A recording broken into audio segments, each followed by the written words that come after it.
Hey, it's Chris here from Inbound 24. Just another snippet which I thought might be useful to get out. I attended a great session on webinars today.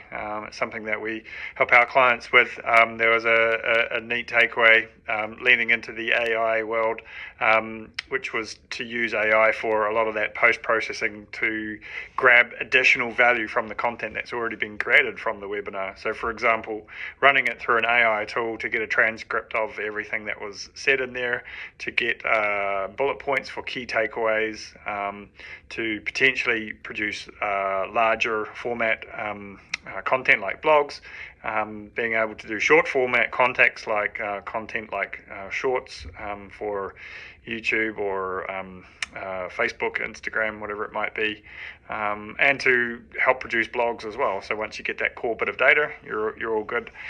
From the webinar, you can take it and repurpose it in multiple ways. So just thought I'd share that. It was a really good idea, and something that we'll certainly be looking at. Thanks.